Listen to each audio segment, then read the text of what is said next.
Hello everyone, welcome to way to banker. देखिए guys, बहुत सारे लोग ऐसे मतलब कमेंट्स कर रहे थे और मुझे बहुत सारे लोगों के मेल आए हैं क्वांट को लेके और बिगनर्स को क्या करना है, कैसे प्रिपेयर करना है। तो मैं कुछ चीज़ें ऐसे बता देती हूँ जो सिर्फ ना सिर्फ बिगनर्स के लिए हैं बल्कि उन लोगों के लिए भी हैं जिन लोग को क्वांट में थोड़ी सी प्रॉब्लम हो रही है। देखो, जिन लोगों का बैकग्राउंड होता है मैथ्स, उन लोगों को उतना ज़्यादा दिक्कत नहीं होती, लेकिन जिन लोगों का थोड़ा सा बैकग्राउंड नहीं है या फिर काफ़ी टाइम से छूटा हुआ है, उन लोगों को ज़्यादा प्रॉब्लम होती है। तो जैसे मैंने प्रिपेयर किया था, क्योंकि पहले स्टार्टिंग में मेरा मैथ्स भी बहुत अच्छा नहीं था, फिर धीरे धीरे प्रैक्टिस करके ही हुआ है जो भी हुआ है। तो मैं कुछ चीज़ें बता देती हूँ। जैसे आप लोगों में से बहुत से लोग ये भी पूछ रहे थे कि कौन कौन से चैप्टर करने हैं, कौन कौन से नहीं करना है। तो अभी जो भी मुझे याद आ रहा है वो मैं बता देती हूँ। देखो, सबसे पहले तो मैं एक चीज़ कहूँगी कि मैथ्स जो भी है, मतलब मैथ्स क्या, बैंक का जो पूरा एग्ज़ाम ही होता है वो ऑल अबाउट प्रैक्टिस। आपको प्रैक्टिस ही करनी है जितना ज़्यादा हो सके, बस। इसके अलावा कोई सॉल्यूशन, कोई शॉर्टकट नहीं है। तो देखो, मैथ्स में आपको सबसे पहले स्टार्टिंग कहाँ से करनी है, आपको सबसे पहले करना है सिंप्लीफिकेशन। आप पता है सिंप्लीफिकेशन में आपको क्या करना है, इसमें कुछ चीज़ें हैं जो आपको एकदम मतलब मस्ट नेसेसरी करनी ही है। जैसे आपको है ना, इसमें टेबल याद होने चाहिए कहाँ तक। ये मैं मिनिमम बोल रही हूँ, आपको 20 तक होने ही चाहिए, और 20 तक मैं मिनिमम बोल रही हूँ। यदि पॉसिबल हो तो यदि आप 30 तक कर ले तो फिर ये तो मेरे हिसाब से बहुत बेस्ट रहेगा, क्योंकि मुझे 30 तक याद थे। और यदि इनकेस आपको 30 तक याद नहीं हो पा रहे हैं, दिक्कत हो रही है, तो आपको 20 और 30 के बीच कुछ टेबल ऐसे होते हैं जो बहुत ज़्यादा मतलब काम के होते हैं। जैसे जो ऑड नंबर्स होते हैं, जैसे 29 हुआ, 23 हुआ, ये बहुत ज़्यादा यूज़ भी होते हैं, और 27 हुआ, ये, ताकि कभी भी आपको मल्टीप्लिकेशन वगैरह आए तो आप जल्दी से कर लो, आपको इंटू करके नहीं करना पड़े। तो ये इस टाइप के कुछ टेबल हैं, इनको तो आप याद कर ही लेना बहुत अच्छे से। और यदि पॉसिबल हो तो 30 तक कर लो, तब तो वेल एंड गुड है। और इसके बाद आपको सिंप्लीफिकेशन में क्या करना है, आपको 1 से लेकर 100 तक है स्क्वायर तो याद होने ही चाहिए मेरे हिसाब से मुझे। और यदि मान लो 100 तक नहीं भी हो पा रहे हैं तो आपको 50-60 तक तो यार करने ही पड़ेंगे, क्योंकि इतना तो मतलब करना पड़ेगा बस। तो ये आप कर लेना, इनकी शॉर्ट ट्रिक्स होती हैं, यूट्यूब पे आपको बहुत इजीली मिल जाएंगी, और यदि मुझे टाइम मिला तो मैं ही वीडियो बना के बता दूंगी। तो इनमें से बहुत सारे ऐसे स्क्वायर हैं जिनकी शॉर्ट ट्रिक्स होती हैं, तो आप वहाँ भी देख सकते हैं, यूट्यूब पे बहुत इजीली मिल जाएंगी।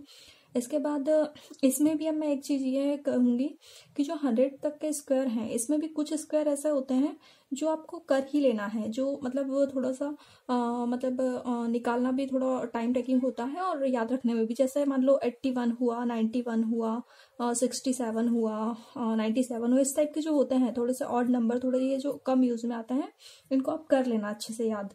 ये थोड़ा ज़्यादा मतलब टाइम टेकिंग होते हैं, और फिर जब एकदम से आते हैं तो हमें जल्दी से समझ नहीं आता है कि ये कौन सा उसका है, तो कर लेना। और बाकी ये इनकी कुछ शॉर्ट ट्रिक्स होती हैं, वो सब आप यूट्यूब पे देख लेना, बहुत इजीली मिल जाएंगी। इसके साथ आपको क्या करना है पता है, आपको रोज ही मतलब सिंप्लीफिकेशन की आपको प्रैक्टिस करनी है, पता है, क्योंकि मैथ्स में यदि हम देखें तो जो भी चीज़ें आगे आएंगी वो सारी इसी पे डिपेंड करती हैं। बाकी सब में आपको कॉन्सेप्ट होंगे, कुछ कुछ आपको कहीं फॉर्मूलेज भी होंगे और भी चीज़ें होंगी, बट सिंप्लीफिकेशन ऐसा है कि ये आपको प्रीलिम्स में और मेंस में और पूरे मैथ्स में ही काम आएगा ये। तो इसलिए ना, सिंप्लीफिकेशन को आपको कभी भी अवॉइड नहीं करना है। इवन जब आपका प्रीलिम्स हो जाएगा उसके बाद भी आपको मेंस तक भी इसकी प्रैक्टिस करते रहना है। और इसके बाद देखो, सिंप्लीफिकेशन तो प्रैक्टिस से ही होगा, ठीक है, इतना मैंने बता दिया। और हाँ, एक चीज़ और, इसमें क्यूब ऐड करना मैं भूल गई। तो आपको क्यूब भी पता है कहाँ तक करना है, मिनिमम 25 तक तो आपको याद होने ही चाहिए, ठीक है। यदि नहीं होंगे तो ठीक है, आप उनको स्क्वायर याद है तो थोड़ा सा इंटू करके निकाल लो, लेकिन यदि याद कर लोगे तो आपका जो 20 सेकेंड 25 सेकेंड बच जाएगा उससे। तो बैंक के एग्जाम में तो जैसे 20 मिनट का एक सेक्शन होता है, तो एक एक सेकेंड हम कहाँ से बचाएंगे वो काफ़ी मायने रखता है। तो यदि कर लो यार 25 तक तो यार बेस्ट है वो। बाकी फिर आप देख लेना, इनके आपको शॉर्ट ट्रिक्स वगैरह मिल जाएंगे। तो आपको सिंप्लीफिकेशन में क्या क्या करना है वो मैंने बता दिया। एक आपको टेबल याद करना है 30 तक, 30, 25, 20 जितना भी हो पाए। इसके बाद स्क्वायर याद करना है आपको 100 तक, और 100 तक यदि नहीं कर पा रहे हो तो 50-60 तक तो आपको करने ही पड़ेंगे, ये मस्ट नेसेसरी, इससे नीचे कुछ नहीं होने वाला है। इसके बाद क्यूब है, और इसके बाद आपको बहुत सारी प्रैक्टिस करनी है। मतलब यदि आपका स्टार्टिंग है तब तो आपको आधे आधे 1-1 घंटे प्रैक्टिस करनी है। बहुत सारी PDFs मिल जाएंगी और यूट्यूब पे वीडियोस भी मिल जाएंगे, शॉर्ट ट्रिक्स मिल जाएंगी, लेकिन कुछ कुल मिला के जो भी है वो मेहनत करनी पड़ेगी बस, और कुछ नहीं है। इसके बाद अब कुछ चैप्टर ऐसा हैं जिन पे आगे की जो चीज़ें आएंगी, जैसे डाटा सफिशिएंसी है, ये सारे चैप्टर्स से मिलके बनी होती है। इसके बाद एक होता है जो हमारे इसमें डीआई आता है, वो भी इन चैप्टर से ही मिलके बना होता है। तो आपको एक परसेंटेज करना है। ये सारे चैप्टर ऐसे हैं जो बेसिक हैं, ये आपको करने ही पड़ेंगे क्योंकि बाकी क्वेश्चन इन्हीं से मिलके बनता है। तो परसेंटेज की भी आपको कैसे प्रैक्टिस करनी है पता है आपको? ये जो चैप्टर मैं बता रही हूँ इनको 3-3 दिन डिवाइड कर लो। जैसे आपको 3 दिन तक देखना है परसेंटेज के। स्टार्टिंग में आपको पूरे कॉन्सेप्ट देखना है, कैसे होता है, कैसे निकालते हैं। इनकी भी कुछ शॉर्ट ट्रिक्स भी होती हैं, वो आप देख लेना, यूट्यूब पर मिल जाएंगी आपको।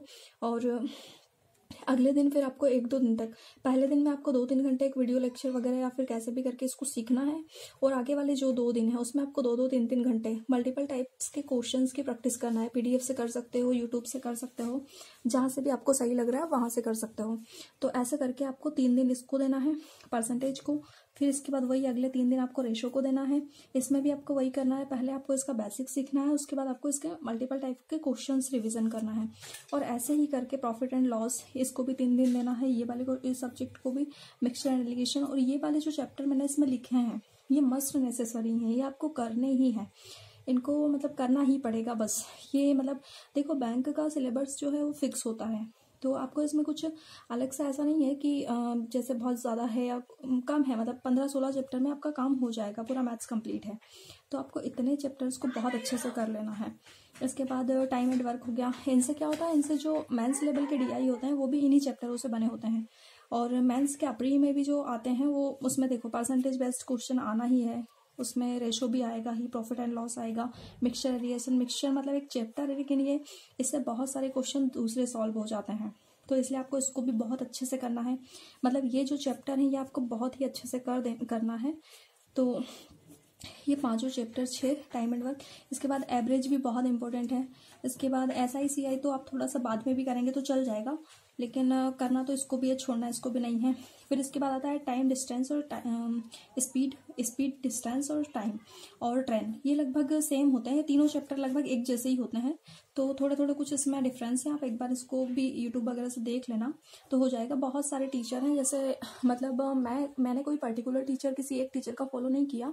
मतलब जैसे मुझे मान लो SICI देखना है तो मैं तो सिंपली यूट्यूब पे टाइप कर देती थी, और फिर उनमें से जो भी टीचर का समझ में आए वो आप देख लो, क्योंकि सभी अच्छा पढ़ाते हैं। बाकी हमारी अंडरस्टैंडिंग के ऊपर है कि हमें कौन से टीचर का ज़्यादा बेस्ट लगता है।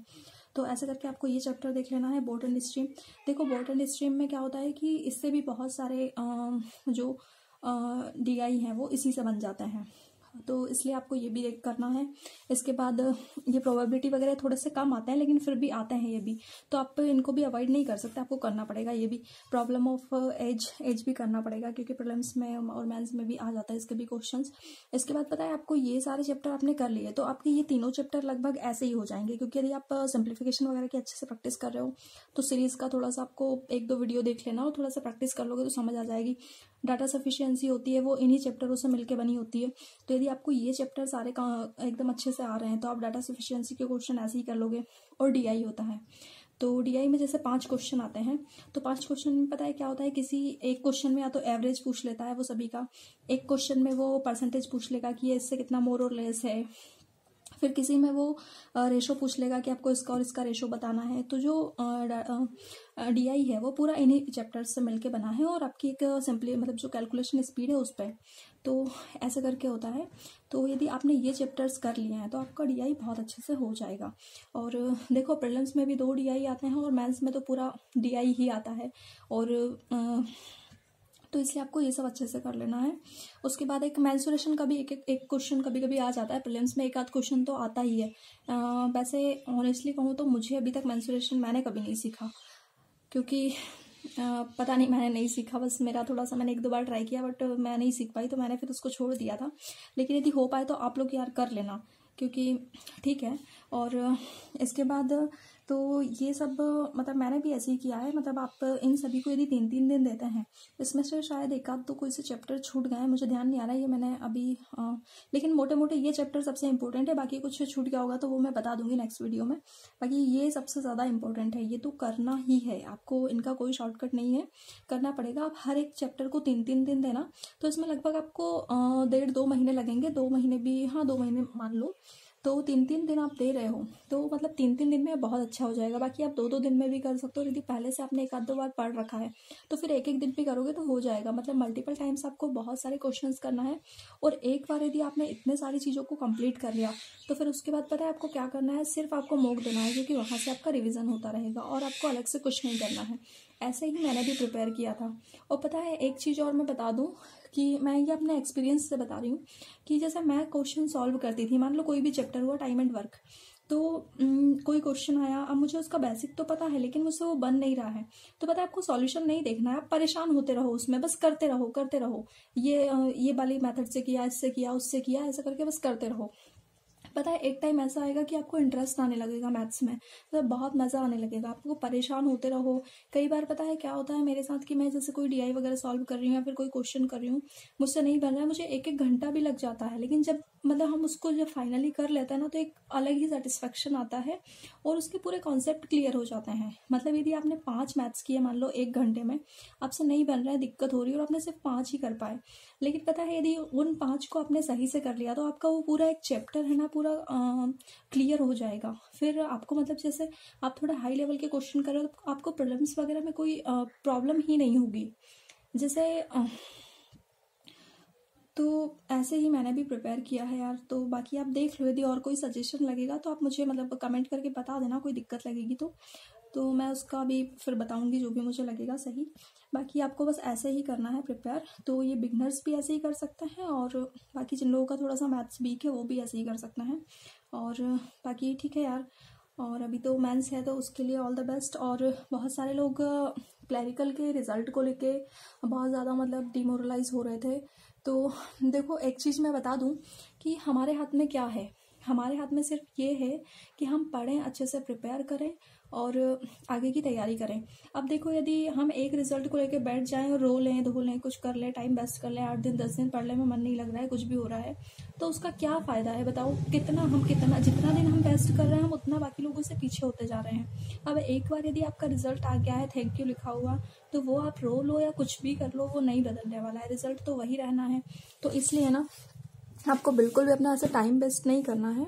और ठीक है, एक बार दुख बना लिया, हो गया, लेकिन आप देखो उसको, सीखो कि क्या मिस्टेक्स हुई हैं और क्या हम आगे कर सकते हैं। तो बाकी यही है। तो अब जैसे कि IBPS क्लर्क का जो IBPS का जो कैलेंडर होता है 2022 का, वो आ ही गया है, सब लोगों को पता ही है। तो अब जैसे कि हमें पता है कि एग्ज़ाम स्टार्ट होंगे लगभग जुलाई अगस्त से होने लगेंगे, और इसके पहले भी कुछ नोटिफिकेशन आते रहते हैं कोई कोई एग्ज़ाम के। तो अभी से हम अपने आप को ऐसे प्रिपेयर कर लें कि हमें मतलब ये नहीं सोचना पड़े कि यार मेरा इस क्लैरिकल में हो जाए या इसमें हो जाए। मतलब यार प्रिपरेशन तो ऐसी रखनी है कि मतलब चूज़ हम करें कि हमें ये ज्वाइन करना है। होता है ना कुछ लोगों का कि एक साथ 5-6 एग्ज़ाम क्लियर हो जाता है, फिर वो चूज़ करना है कि हमें ये नहीं, ये ज्वाइन करना है, ये छोड़ना है। तो अपने आप को ऐसे ही बना लो, क्योंकि ऐसे कम मेहनत में या फिर ऐसे रो रो के प्रिपरेशन करने से कुछ नहीं होने वाला है। जो रियलिटी है उसको एक्सेप्ट करो बस। और मतलब वैकेंसीज़ को लेके भी मैं देखती हूँ अपने ग्रुप में और यहाँ वहाँ कमेंट्स वगैरह में कि बहुत ज़्यादा मतलब लोग बातचीत करते रहते हैं कि इतनी कम वैकेंसीज़ हैं, ऐसा है, इतना कट ऑफ चला गया है। तो आपको वैकेंसीज़ देखनी ही नहीं चाहिए। मैं तो ये बोलती हूँ कि जो ऊपर की टॉप 10 वैकेंसीज़ है आपको तो बस वो देखनी चाहिए और ये सोचना है कि हमें इन 10 में आना है बस। यदि 100 नंबर का पेपर आता है प्रीलिम्स का, तो हमें ये नहीं सोचना है कि कट ऑफ 50 जाएगा या 60 जाएगा। हमें तो ये सोचना चाहिए कि 100 का आ रहा है पेपर, तो हमें तो 100 ही लेके आने हैं बस। हमें क्या करना है कट ऑफ से। तो यदि ये एटीट्यूड रहेगा तो वो सही रहेगा। तो बस यार ऐसे ही प्रिपेयर करो, और कुछ लगे तो फिर बताना, मैं उस पर नेक्स्ट वीडियो बना के और बता दूंगी कुछ भी। तो अभी जो 1-2 महीने हैं उसमें मैं भी यही सब करने वाली हूँ। तो यदि लगेगा तो मैं रोज़ बता भी दूंगी आज मैं कौन सा चैप्टर कर रही हूँ, तो वैसे ही आप लोग भी कर लेना। और इनकी PDFs वगैरह भी मिल जाएंगी, और यूट्यूब पे तो आपको बहुत सारा मटेरियल मिल जाएगा। देखो मटेरियल की कोई कमी नहीं है, बस करने वाला होना चाहिए। तो आपको मेहनत करनी पड़ेगी, बाकी सारी चीज़ें मिल ही जाएंगी।